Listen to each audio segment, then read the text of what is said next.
আসসালামু আলাইকুম। আশা করি সবাই ভালো আছেন। আলহামদুলিল্লাহ আমিও ভালো আছি।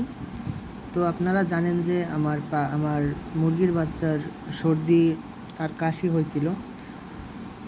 তো তখন আমি ডক্সিবেট প্রয়োগ করছিলাম আর কি। তো এখন আমি আজকের ভিডিওটা হচ্ছে ডক্সিবেট কীভাবে প্রয়োগ করতে হয়, কতটুকু পানিতে কতটুকু ডক্সিবেট দিতে হয় সেটা আর কি প্র্যাকটিক্যালি আপনাদেরকে দেখাই দিব।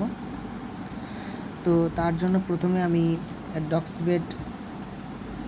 ডক্সিবেট ওষুধটা নিলাম, পাউডারটা, এটা পাউডার মূলত। আর এখানে 2 লিটার একটা বোতলে আমি 1 লিটার পানি নিছি, কারণ কি আমার বাচ্চাগুলো ছোট, এই জন্য আমি 1 লিটার পানি নিছি, 2 লিটার পানি নিই নাই। যদি আপনাদের বাচ্চা বেশি থাকে তাহলে আপনারা 2 লিটার পানি নেবেন। তো প্রয়োগের নিয়ম হচ্ছে মূলত 2 লিটার পানিতে 1 মিলিগ্রাম, এখানে তো 10 গ্রাম আছে, ঠিক আছে? তো 2 লিটার পানিতে 1 গ্রাম করে দিবেন। আর যেহেতু আমি এখানে 1 লিটার পানি দিতেছি, সেজন্য আমি এখানে 0.50 আর কি 0.50 গ্রাম দিব আর কি, এক গ্রামের অর্ধেক দিব। তো এইটা আমি দিতেছি এখন। হ্যাঁ, তো আর কি আমার কাছে যেহেতু মাপার কোনো যন্ত্র ছিল না, এই জন্য আমি একটা আমার আন্দাজ মতো করে দিছি 510.50 মিলিগ্রাম আর কি, গ্রাম 0.50 গ্রাম। তো আমি সেটা দিছি আর কি ভিতরে।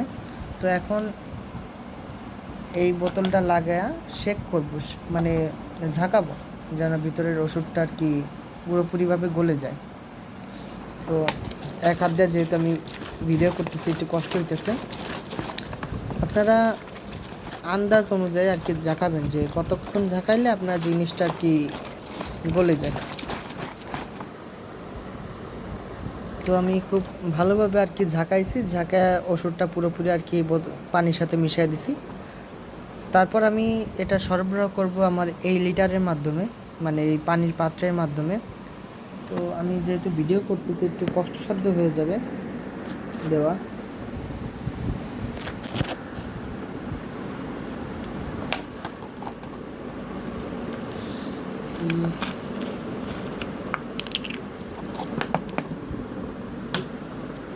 আমি সম্পূর্ণ পানিটা দিয়ে দেবো ভিতরে।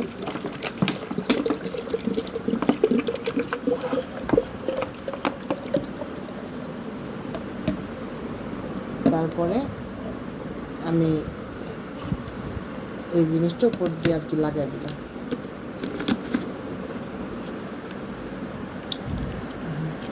হয়ে গেছে আমার ডক্সিবেট ওষুধ তৈরি করা। তো এখন আমি পানিটা আমার লিটারে যাই আর কি দিব। তো চলেন যাই। তো ডক্সিবেট পানিটা আমি আমার লিটারে মানে আর কি ব্রুডিংয়ের সেট আপের ভিতর দিয়ে দিলাম। আর এই যে পানি, যাই হোক। তো আশা করি আপনারা জিনিসগুলো বুঝতে পেরেছেন যে কীভাবে আপনার মুরগিকে বা আপনার কবুতরকে ঠান্ডা বা সর্দি হলে ডক্সিবেট প্রয়োগ করবেন। তো সবাই ভালো থাকবেন। যদি কিছু জানার হয় অবশ্যই কমেন্ট করবেন। আল্লাহ হাফিজ।